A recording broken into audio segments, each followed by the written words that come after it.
à tous et merci de m'accueillir. Je suis super content d'être avec vous. C'est beaucoup trop cool d'être à Limoges parce qu'on va parler du futur. Avant de commencer, je voulais savoir qui parmi vous a entendu parler d'intelligence artificielle? Allez-y, levez la main, on est vraiment entre nous. Ok. Qui maintenant parmi vous a compris comment fonctionnait l'intelligence artificielle? Alors je vous rassure, il n'y a absolument rien de compliqué à propos de l'intelligence artificielle. Vous voyez ça comme Internet. C'est un sujet qui au départ était très technique, très technologique, qui sortait des laboratoires, mais qui aujourd'hui est en train de se démocratiser. Comme Internet, tout le monde s'en est emparé pour créer de nouveaux usages, pensez aux réseaux sociaux, etc. Ça va être la même chose avec l'intelligence artificielle. Qui maintenant parmi vous a peur de perdre son job avec l'arrivée de l'intelligence artificielle? Ok, alors ça aussi, ça va changer après ma présentation. Je plaisante, j'ai fait exprès parce que vous savez qu'en ce moment, dès qu'on ouvre les journaux et qu'on nous parle d'intelligence artificielle, on nous dit « la machine va prendre votre job ». C'est vrai que ça va détruire des jobs, c'est vrai aussi que ça va en créer d'autres. La vérité, c'est qu'on ne sait pas dans quelle proportion. Dernière question, et après j'arrête de vous embêter. Qui parmi vous croit au libre arbitre? Ok, alors ça aussi, ça va changer. On est en train de vivre une espèce d'accélération en ce moment technologique. Parce que, comme vous le savez, vous l'avez lu dans la presse, l'intelligence artificielle, ça n'est plus de la science-fiction. C'est aujourd'hui une réalité. Si je vous demandais si vous aviez compris l'intelligence artificielle, c'est parce qu'on essaie de nous faire croire que c'est un sujet complexe, alors qu'en réalité, c'est très simple de comprendre comment ça marche. Pour comprendre très simplement ce que c'est que l'intelligence artificielle, il faut simplement vous dire qu'on a totalement inversé l'approche traditionnelle qu'on utilisait en informatique jusqu'à aujourd'hui. Vous savez tous que les logiciels, les applications, les ordinateurs que vous utilisez depuis toujours, ils ont été programmés avec des règles. Ça veut dire quoi? Ça veut dire qu'il y a un programmeur qui a décidé de ce qui se passait lorsque vous cliquez sur tel truc ou tel autre. Ces règles, elles sont figées. Sauf que vous savez tous que l'intelligence, et en particulier l'intelligence humaine, ce n'est pas du tout des règles fixes, ce n'est pas du tout des règles figées à l'avance. C'est d'ailleurs ça notre différence avec l'immense majorité des mammifères, c'est que les mammifères, à la naissance, ils savent déjà tout faire. Ils vont peut-être s'améliorer un peu, mais ils ne feront rien d'autre de leur vie. Prenez un bébé girafe, par exemple, à la naissance, il sait déjà marcher, se nourrir, etc. Il va s'améliorer un peu, mais il ne fera rien d'autre de sa vie. Nous, les humains, c'est l'inverse. À la naissance, on ne sait rien faire, on est très dépendant de notre mère, de notre environnement, mais on a des capacités d'apprentissage. Et ensuite, avec ces capacités d'apprentissage, on va apprendre à faire des choses dont on dit qu'elles relèvent de l'intelligence pour être adaptées à notre environnement et à notre époque. C'est d'ailleurs ça qui explique que selon les générations, chez les êtres humains, on a des cerveaux câblés différemment. Chaque génération a un cerveau câblé à ce qu'il va avoir besoin de faire. C'est ça aussi notre évolution. Et bien, c'est comme ça qu'aujourd'hui, on crée de l'intelligence artificielle. Au lieu de programmer des machines avec des règles dans des ordinateurs comme on l'a fait jusqu'à aujourd'hui, désormais, on donne des capacités d'apprentissage aux machines, on les nourrit avec des données et on les laisse s'entraîner pour faire des choses intelligentes. Qu'est-ce qu'on est capable de faire, par exemple, aujourd'hui, en intelligence artificielle? Il faut savoir que, de manière générale, toutes nos fonctions cognitives, tout ce qu'on fait avec nos cerveaux, est en ce moment en train d'être modélisé dans des algorithmes d'intelligence artificielle. On n'a pas les mêmes performances sur tout ce qu'on fait aujourd'hui, mais on est capable, par exemple, de permettre aux machines de reconnaître leur environnement. Comment ça marche? On les nourrit avec des photos et on les entraîne, on les supervise. On leur dit sur telle photo il y a un chat, sur telle photo il y a par exemple un cancer. Et plus vous donnez de photos à la machine, plus vous la supervisez, plus elle devient excellente à reconnaître ce qui se trouve sur les photos, jusqu'à battre le niveau de performance des êtres humains. Les algorithmes aujourd'hui, dans certains cas, sont capables de reconnaître des cancers là où les médecins sont incapables de les voir sur de l'imagerie médicale. On est même capable aujourd'hui, avec ce type d'algorithme, de détecter les premiers signes d'Alzheimer sur des images de cerveau 8 à 10 ans avant les premiers signes cliniques. Ce qu'on est en train de voir en ce moment, avec l'arrivée de l'intelligence artificielle, c'est que finalement notre propre intelligence est finalement beaucoup plus limitée que ce qu'on pensait. C'est une véritable leçon d'humilité sur notre propre intelligence qu'on prend en ce moment avec l'arrivée de ces algorithmes, et c'est une excellente nouvelle. Tous les secteurs, sans exception, sont concernés par l'arrivée de l'intelligence artificielle. Je vous parlais de reconnaître des cancers sur de l'imagerie médicale, mais on est capable aussi aujourd'hui d'utiliser ces algorithmes pour lire et comprendre des centaines de milliers d'études sur le cancer et de trouver en quelques semaines 6 molécules utiles contre un certain type de cancer, là où il faut 1 an en moyenne à un laboratoire pour en trouver une seule. On est capable aussi de faire des diagnostics là où les médecins sont incapables de poser des diagnostics. On a une intelligence artificielle il y a 2 ans qui a diagnostiqué une forme rare de leucémie sur une patiente au Japon en moins de 10 minutes, alors que tous les médecins étaient incapables de poser le moindre diagnostic.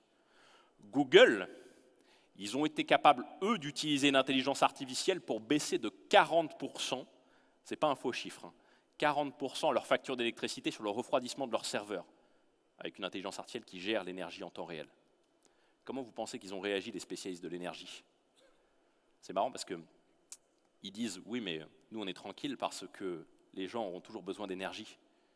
Oui, mais comment est-ce qu'ils vont faire si on généralise ces moins 40% sur la facture? Qu'est-ce que ça veut dire sur leur chiffre d'affaires? JP Morgan, vous connaissez la banque américaine, ils ont utilisé une intelligence artificielle pour faire de la relecture de contrats, sur des contrats assez simples, mais ils ont été capables de faire l'équivalent de 360 000 heures de travail d'avocat en un peu plus d'1 seconde. Ça non plus, ce n'est pas un faux chiffre. Alors évidemment, je vous donne les dernières prouesses de l'intelligence artificielle, ce qu'elles sont capables de faire de plus spectaculaire en ce moment. Ce qu'il faut comprendre, c'est qu'il va falloir qu'on s'habitue à ces prouesses parce que tous les jours, il y a des nouveautés dans la presse sur les avancées de l'intelligence artificielle. Il va falloir s'y habituer, ça deviendra notre standard, ça deviendra notre norme. Encore une fois, pensez au début d'Internet, où on avait des usages partout, on faisait des sites de e-commerce, des réseaux sociaux, ce que vous voulez, des blogs. On fait la même chose avec l'intelligence artificielle et on en met absolument partout, sans exception. Je vous disais que toutes nos fonctions cognitives étaient en ce moment en train d'être modélisées, même la créativité. On nous disait que l'homme restera toujours créatif. Eh bien non, aujourd'hui, on utilise ces algorithmes pour faire de la créativité artificielle. On a des machines capables de composer de la musique, soit de manière totalement originale, soit dans le style 2, de composer, de peindre des tableaux, soit dans le style 2, soit de manière aussi originale, de créer de la littérature artificielle, des articles de presse, etc. On a même des chercheurs, c'est assez minoritaire pour l'instant, qui travaillent sur de la conscience artificielle. C'est les balbutiements, mais juste pour que vous compreniez que toutes nos fonctions cognitives commencent à être modélisées progressivement dans des algorithmes. Je vous parlais de blessures narcissiques tout à l'heure sur notre propre intelligence, et qui à mon avis est une excellente nouvelle, mais surtout la grosse blessure narcissique qui nous guette, c'est de nous rendre compte, de nous remémorer, parce que c'est quelque chose qu'on sait déjà, que finalement, nous les êtres humains, on est beaucoup plus prévisibles qu'on le pense, et les machines vont nous le prouver. Qui parmi vous a des enfants? Allez-y, il n'y a pas de mauvaise réponse. Ok. Qui parmi vous connaît le test du chamallow? Alors le test du chamallow, c'est un test qui est assez controversé, qui a été designé, qui a été conçu dans les années 70 à Stanford, aux États-Unis, qui cherche à savoir si un enfant va réussir dans la vie. Et c'est un test qui est assez controversé parce qu'il marche très très bien. Il a de très bons taux de corrélation assez robustes. Comment ça marche? On met des enfants entre 6 et 10 ans dans une pièce avec un chamallow. Alors vous pouvez le faire, je dis chamallow, mais vous pouvez le faire avec du chocolat ou des fraises sucrées, les fraises, sinon ça ne marche pas. Vous les mettez dans une pièce avec ce chamallow ou autre, et vous leur dites, tu as 2 options. Soit, je reviens dans 20 minutes, soit tu manges le chamallow, et à ce moment-là, il ne se passe rien d'autre, soit tu attends les 20 minutes sans manger le chamallow et je t'en donne 2 si tu ne l'as pas mangé. Et alors là, c'est trop drôle. Vous pouvez voir les vidéos sur Internet. Les enfants adoptent tous des stratégies très différentes, c'est trop marrant. Il y en a qui sont stoïques, c'est facile, ils attendent sans problème. Il y en a pour qui c'est une torture, ils vont se cacher les yeux, ils vont attraper le chamallow, ils vont le lécher, ils vont le toucher, enfin bref, trop drôle. Ce qu'ils font ensuite, c'est qu'ils séparent les enfants en 2 groupes, ceux qui ont résisté, qui ont attendu et qui ont eu 2 chamallows, ceux qui n'ont pas tenu et qui en ont qu'un seul du coup, et ensuite ils suivent ces enfants sur le moyen long terme. Et ils notent ensuite, ils vont mesurer des variables comme les résultats scolaires, le niveau de bonheur subjectivement évalué par les parents, la capacité de ces enfants à se donner des objectifs, à les atteindre, à nouer des relations avec les autres, à maintenir ces relations, etc. Plein de variables qui définissent comme le niveau de réussite dans la vie. Et ce dont on se rend compte, c'est pour ça que je vous disais se remémorer, c'est finalement assez intuitif, c'est que les enfants qui attendent 20 minutes sans manger le chamallow et qui en ont 2 sont ceux qui réussissent beaucoup plus dans la vie. C'est simplement une corrélation.